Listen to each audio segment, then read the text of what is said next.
This is Dominique Wilkins. Hey, this is Sean Kemp. This is Gary Payton. Hey, this is Pau Gasol. NBA fans, what's up? This is Vince Carter here. Hey, what's up? This is Matt Barnes. If you're an old school NBA fan like I am, make sure you check out the Basketball Time Machine with my man Sean David. Good day, ladies and gentlemen. Welcome back to the Basketball Time Machine. My name, of course, is Sean David, and I welcome you to your weekly dose of old school NBA basketball. In today's episode, I want to talk about a player who has been forgotten, for quite some time now, but who was very popular back in the days, especially in the 80s and 90s. Spud Webb, who won the slam dunk contest even though he's only 5'7". So Spud, this episode is for you. And for you guys, please do me one favor. If you enjoy the content, please subscribe to the channel. All right, enough said. Let's get right into it.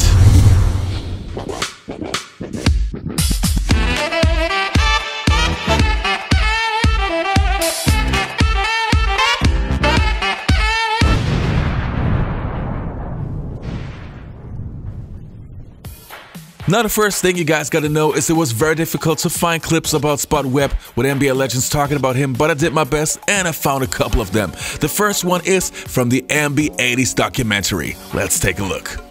And at the '86 dunk contest, the rookie with the funny name stole the show. Spud! Did his mother like potatoes? I mean, I'm not sure. He looked like somebody's child playing, and he was grown. Well, how tall is Spud Webb? 5'7". We've never seen nothing like that before. I don't even understand why he's in this. But Spud quickly let everyone know that he was in it to win it.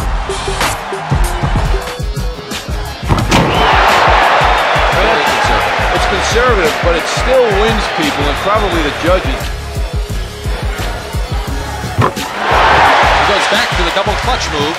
I don't think that people even realize what Spud Webb was able to do at his height. The amount of space that he had to jump to get to the rim because he literally could fit in a car seat. Palm the ball out of sight.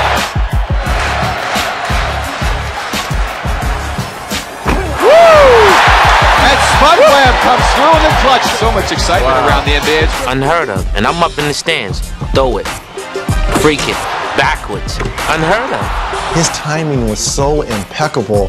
I don't know how many times he must have practiced these. I never saw him after practice. We never saw him in practice trying to do that type of thing. Really terrific to see that happen. And what that does, it gives so much hope to all the little men who play the game of basketball throughout the country. Yeah, that's. I mean, just. And how? Freak it. Swing the legs, though, but look at the leg part. There was just a couple little. He was a rock star at NC State. The fans, and I think the nation at that time was in love with his game and his ability to do some of the things that he was able to do on the basketball floor. Spud was probably, if not the quickest, right behind Muggsy, was probably the quickest guy that you had to guard individually with the basketball. He was actually a freak of nature. I had never seen anything like him, never played anyone like him. And on the offensive end, he was just a nightmare. Well, Spud was quick. You know, even though we were small, we totally different type of players. He was quick in the open court. He had a lot of, his jumping ability was unbelievable. He can get off the floor, and he had a good ability, a knack of where to get his shot off and how to get it off. You know, we was the fastest one on the floor, so we had to chase each other around. That was kind of tough to do. Only 5'7" tall, Spud was largely overlooked in the 1985 draft. Taken on the 4th round by the Detroit Pistons, who already had Isaiah Thomas, he was cut before ever getting to training camp. Well, it felt like I didn't get a chance, you know, to show my skills or go out and prove myself that I could play in the NBA. Picked up by the Hawks, Spud would get his chance when the starting point guard was injured. I remember the first practice in training camp. I'm sitting there with a cast on my hand, and I see this guy whipping up and down the court, shooting, going by guys, giving assists, and I turned to Dominique and I said, I better get healthy quickly. But once Spud had been given his chance, there was no stopping him. He would make the Hawks' offense his own, quickly winning the starting job. Oh, what a shot by Webb! Oh, he's a tough little customer. He has a lot of heart. I think that's the biggest thing about him. He isn't afraid. He gets in there, he mixes it up, and you know he gets bounced around off those big guys and get up and keep going. Spud would go beyond being an unlikely success story. Playing for the Hawks and the Sacramento Kings, he would become one of the league's steadiest point guards. But perhaps he'll be remembered most for his exploits in the 1986 Slam Dunk Championship. When big guys try to post him up in the game, actually we enjoyed it because we knew what was going to happen. He always said, you use your size, I'll use my speed. I think one of the first dunks I've seen him do was against the Lakers, coming down the lane, and it was Kareem and Magic, and I want to say it was Kurt Rambis, and he threw it down. To Webb in the open floor. And everybody turned around and looked at it like, huh, he can play. You know, so we both, myself, Doc Rivers, went to Mike Fratello and said, we can't cut this guy. Between myself, Cliff, Dominique, Antoine, I mean, we're busting our tails down the floor to try to get the ball from him because, like I say, if you're not with him, it's just too bad because he's going to get down the floor and it's just that explosive, just that quick. So we were playing Atlanta, and I got switched out, and I was like, okay, I'm going to space him. I'm going to make sure he could just, knock down a jump shot. He's not going to get by me. Next thing you know, he's by me.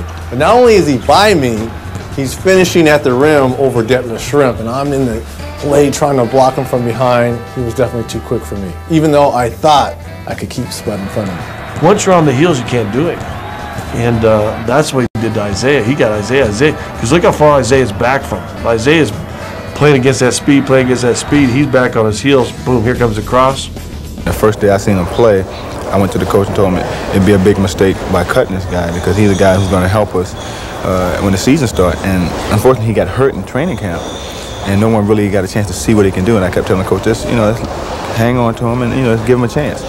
First regular season game we played, he had 22 points and 11 assists, and that was big for a rookie, especially a guy his size, and all the odds was against him to do as well as he did. I respect him a lot as a person as well as a player because he beat all odds. He's a guy who got a tremendous heart. He had more heart than a lot of guys I know because his will to go out there and do well and to compete. Double team. Now triple team as well. Oh, what a showboat play. There's the board. When he dunked at home, they would just leave the seats. I mean, they would go crazy, high-fiving, jumping, doing all types of things because he was so exciting to see play a guy that small and a body that small to go out and dunk the basketball. I remember seeing this man named Spud Webb. I remember seeing somebody with a big patch on the side of their head, and it just was one of the best dunk contests I ever seen. I was a senior at UCLA, and I remember being in my dorm room, and we were all obviously watching the dunk contest, and I was like, is this guy, are they for real? I don't think there'd never be, in terms of an underdog performance like Spud, because we knew Michael and Dominique were special, and Dr. J. But nobody knew Spud was special like that as a dunker. And I know he's really pumped up. The adrenaline's going to be really high when he got to Dallas, and he went in there and he did some things that we've never seen in practice. I must tell you, I did not know he was going to do some of the dunks he did because we never seen him do that before because he never worked on it in practice. So it kind of shocked me with a few things that he did. Well, obviously everybody in the warm-ups is going to be showing a little bit of what they have. It's a packed crowd. Everybody was just doing their thing. Neek was throwing it off the glass and dunking it as hard as he can. Terrence was doing 360s, and I was doing my thing, and along with all the other guys. And Spud was just almost like doing a layup. It was crazy. I was talking to him about how to impress. I told him because of his size that he had a long way to go, that he wanted to pace himself. I think you saw the guys. I think it was Michael and Patrick's reaction. Everybody knew he could jump, but I think the dunks he was doing and the elevation, it started to surprise everybody. And that's when everybody at that arena started to get behind him.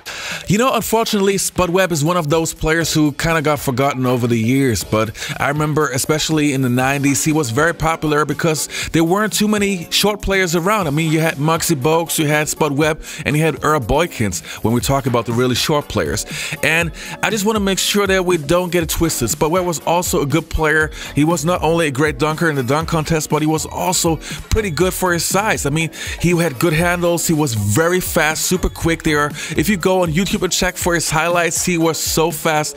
Other players had a really hard time catching up to him. Anyway, you guys, I hope you enjoyed this episode. Don't forget to leave a like, subscribe to the channel, and hopefully I'll see you next time on the Basketball Time Machine.